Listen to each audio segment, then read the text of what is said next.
Hello, beautiful people. That's the long-awaited podcast We Care on the burning topic of mental health among young people. So we are having a question and answer session plus a discussion with four amazing young people from Romania and Ukraine. My name is Julia and I represent Ukraine. Hello, this is Anastasia from Romania. My name is Maya, I'm from Ukraine as also. My name is Marisa and I'm also from Romania. So we are having some questions on the table. We don't know who is taking what, so it's gonna be a spontaneous Q&A session. And I think I will start with one. So I took the first question and this is: do you think physical and mental health are interconnected? Okay, so first of all, this is a very personal session, so all the answers that we are giving are from our own perspective. In my perspective, yes, the physical and mental health are interconnected in the way that if I'm having a bad day, probably my body will feel it too, and it happened to me several times before. So I think that mental health usually influences the physical health. Like you can heal it in your body, and your body feels the way you are thinking. That's why what we are thinking is so important, because it influences us, and I think it also influences people around us. I would also like to add that we are talking about that body has a memory. Yeah. And for example, if you're every time feeling triggered sometimes and you don't feel physically in the closer future, sometimes in trigger moment, your body start to be, for example, sick, you have some headache and you even can't understand this feeling, but your body has this memory and it feel that it's important now to show my anxious. Mm-hmm. And I think it goes the other direction as well. If you are not feeling okay with your body, then the mind, if it's not strong enough, it can go into overthinking, it can make it even worse. So a good balance between them is ideal. I totally agree with that, and I also think that the mental and physical well-beings are connected in a way that to fulfill your mental health and well-being can be reached through some physical practices. For example, a workout or some physical coping mechanisms can definitely contribute to the way that you feel better mentally. Yeah, and during the physical activities, your mental health is improving because you give some dopamines, other important hormones for your body, dopamine, adrenaline. There are a lot of other examples, and it's all connected. Okay, so my turn. What would you include in a successful youth project? What would I include? Well, I liked a lot the emotional crisis training, where we can learn how to react to someone who is having a hard time, or how can we control ourselves, because I had this problem with controlling my emotions. I had really bad emotional outbursts, and I think that helped me. I mean, I would include that in a mental health project. I think it's so important. I mean, if we cannot control ourselves, our lives goes downhill. Yeah, thank you for sharing. We appreciate that. Okay, my turn. So the question is, what does mental health mean to you? So for me, I think it's like main point in my life, because all your life it's about your mental health. And even if you maybe have a happy environment, good friends, a very supporting family, sometimes person can feel that his or her mental health is okay. So it's important to understand your emotions, because there are a lot of examples when we can maybe thinks that all people have so cool life, he's traveling a lot, or just have a lot of friends, have a lot of fun, but this person can't feel okay because he doesn't understand his mental health. So for me, it's a first point to take into account doing everything, doing studying, doing your personal life. For example, even we have relationship, sometimes if person doesn't develop his or her mental health, this relationship can be also failed. And it can be in the different files of life. Just starting with your physical health and relationship, your career, all your like main points in your life. So for me, it's the central topic that then we are talking about it a lot in our society for now. And I like that you mentioned the social media illusion, that we are seeing a lot of perfect lives there. Yeah. But of course, it's important not to compare with them, but to compare with ourselves from the past and to see the little improvements that we are doing every day. Yeah, I also want to add that for me personally, I think social media is a very superficial place.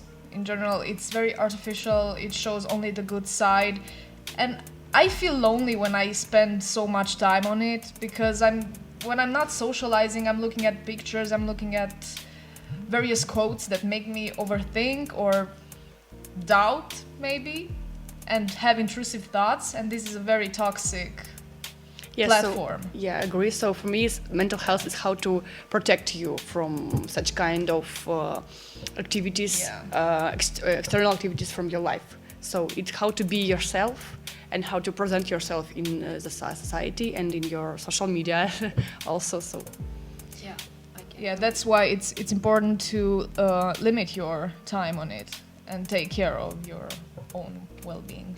I think if we start the topic of social media, we not will, continue. we will not ever end this, so We'll never we better finish. get to the next question. That's right. Yeah. Okay. So the next one says, what does it say? What do you do to nurture your mental health?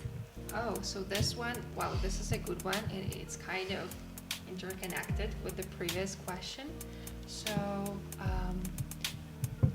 I believe that mental health is a crucial part of our well-being, and we really need to nurture it just as we do with our body.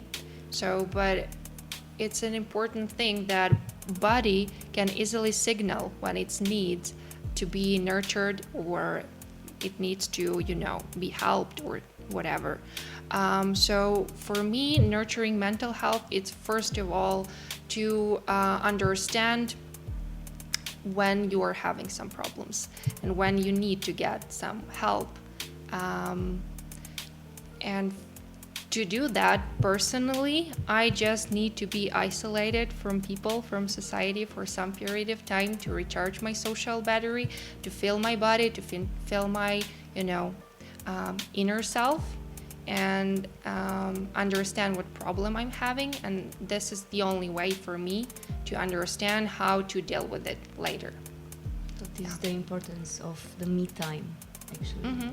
And it's so important sometimes to be outside with the nature, because if you're in a very comfortable zone for you, sometimes you can't understand what's going on. And when you're going outside, maybe also add some physical activities, just walking, going, listening to your favorite music, you can understand deeply what's going on, because as we had our practice, like we say it meditational emotion, when we understand what's noise around, what smells. When you are outside, you can more clearly understand where are you now, in what country, in what surrounding, in what, whole important things that surround you. Thank you. The next question. Is it easier for you to overcome your problems in your own with help? Ooh, that's a good one, and I also think that they are interconnected.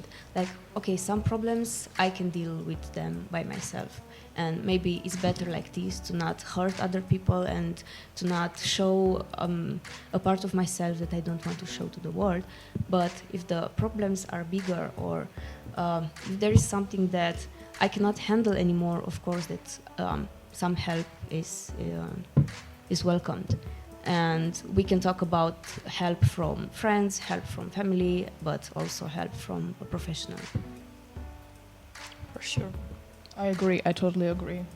I mean, there is this thing that people are afraid to ask for help, and they think it's a weakness. But as you said, when it gets hard, you cannot do everything on your own, and it's no shame in that.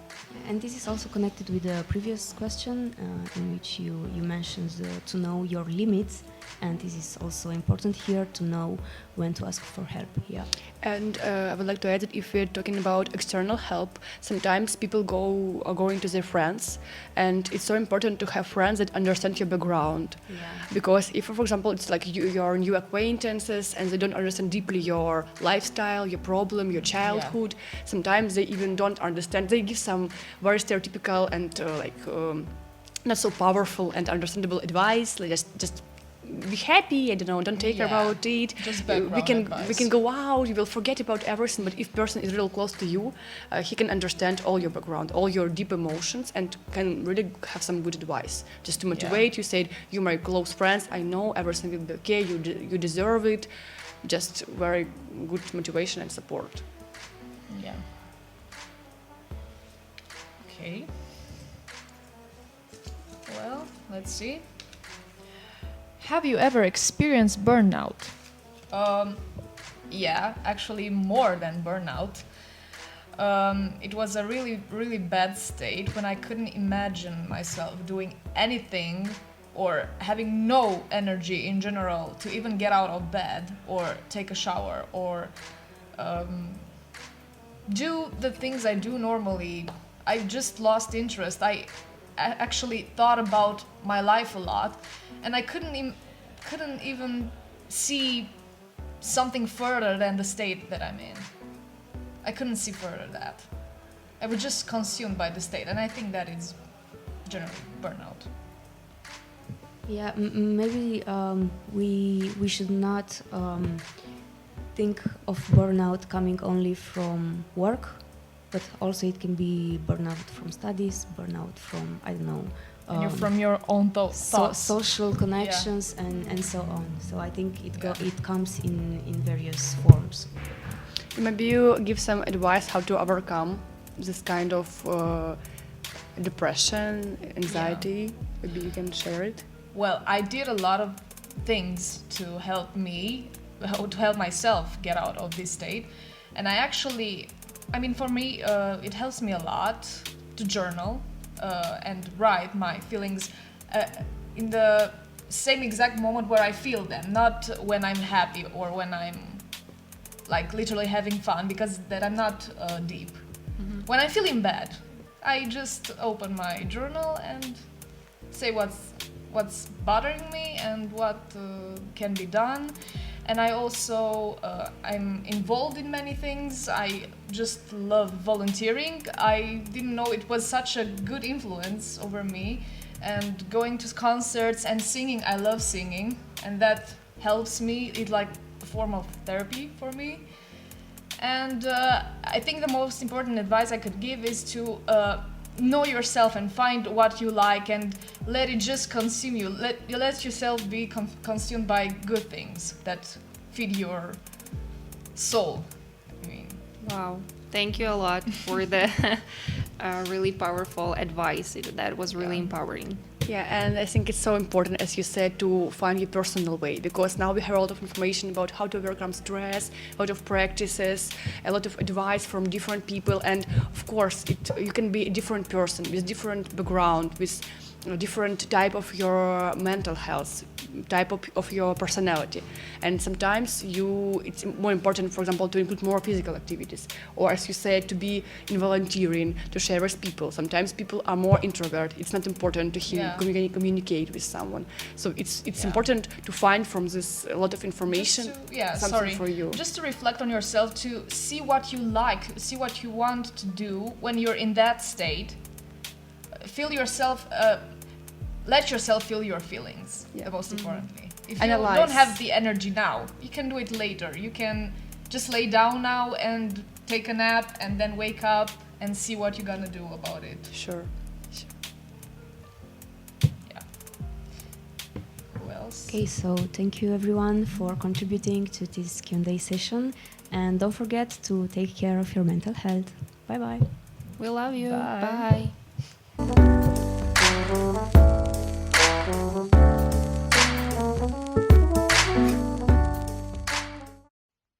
This podcast was created as part of the Erasmus Plus funded project We Care Mental Health in European Youth Work. For more information, check out our Instagram page, WeCare.Erasmus.